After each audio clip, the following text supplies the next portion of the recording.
கோவால ஜெயிலர் 2 திரைப்படத்தினுடைய இப்போதைய ஷெடியூலை முடிச்சுட்டு சென்னை திரும்பியிருக்காங்க சூப்பர் ஸ்டார் ரஜினிகாந்த் அவர்கள். எப்பவும் போல சென்னை விமான நிலையத்தில் ரசிகர்களுடைய வரவேற்பும் ஆரவாரமும் அப்படியே கூட்டமாக வந்து எல்லாரும் செல்ஃபி எடுத்துக்கிட்டதும் எப்பவும் போலவே அரங்கேறியது அந்த காட்சிகள் எல்லாமே.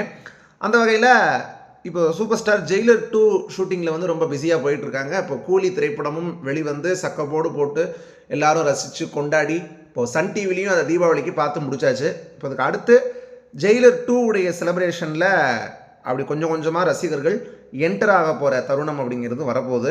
சீக்கிரமே ஜெயிலர் 2 உடைய ஷூட்டிங்லாம் வந்து முடிஞ்சு அதுக்கான ப்ரொமோஷன்ஸ் ஒவ்வொன்றையும் சன் பிக்சர்ஸ் வந்து வேறு மாதிரி பண்ணுவாங்க அப்படிங்கிறது சந்தேகமே கிடையாது. ஏன்னா ஜெயிலர் 1 சக்கப்போடு போட்டுச்சு.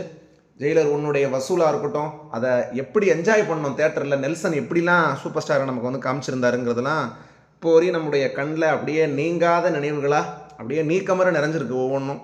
இப்போது ஜெயிலர் 2வும் நிச்சயமாக அதுக்கு கொஞ்சமும் குறையாத காட்சிகளை வந்து அரங்கேற்றும் அப்படிங்கிறதுல நோ டவுட்டு.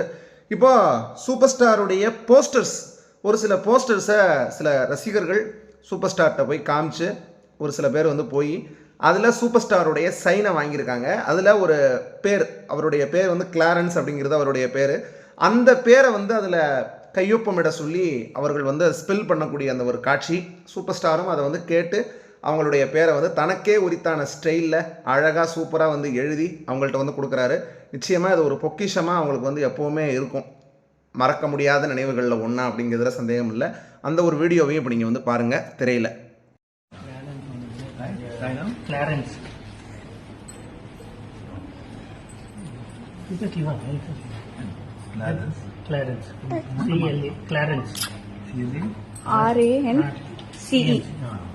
இப்போ ஒரு சில பேர் சில வதந்திகளை வந்து கிளப்ப ஆரம்பிச்சிருக்காங்க. அதாவது சூப்பர் ஸ்டார் ரஜினிகாந்த் அவர்கள் இன்னும் 1-2 படத்தோட அவர் வந்து சினிமாவுக்கு வந்து முழுக்கு போட போகிறாரு, அதுக்கு பிறகு அவர் எந்த திரைப்படங்கள்லையும் நடிக்க போகிறது கிடையாது அப்படின்னு ரஜினிகாந்த் அவர்களே சொன்ன மாதிரி செய்தியை வந்து வெளியிட்டு இருக்காங்க. அதெல்லாம் தயவு செஞ்சு நம்ம யாரும் நம்ப வேண்டிய அவசியம் கிடையாது. ஏன்னா ரஜினிகாந்த் அவர்களே அதை அதிகாரப்பூர்வமாக சொல்கிற வரைக்கும் நம்ம யார் சொல்கிறதையும் நம்ப வேண்டிய அவசியம் கிடையாது. ஏன்னா சூப்பர் ஸ்டார் முன்னாடியே சொல்லிட்டார், உடல்நலம் சரியாகி வந்ததுக்கு பிறகு 10 வருஷத்துக்கு முன்னாடியே எஸ்பி முத்துராமன் அவர்களுடைய பாராட்டு விழாவில் பேசும்போதே என்னுடைய உடம்புல ஸ்பீடு இருக்கிற வரைக்கும் நான் வந்து நடிச்சுக்கிட்டே இருப்பேன், எனர்ஜி இருக்கிற வரைக்கும் நான் நடிப்பேன், கேபி சார் சொன்னதே என்கிட்ட ப்ளஸ்ன்னு சொல்லி சொன்னதே என்னுடைய ஸ்பீடு என்னுடைய எனர்ஜி தான் அப்படின்னு சூப்பர் ஸ்டார் சொல்லியிருப்பார்.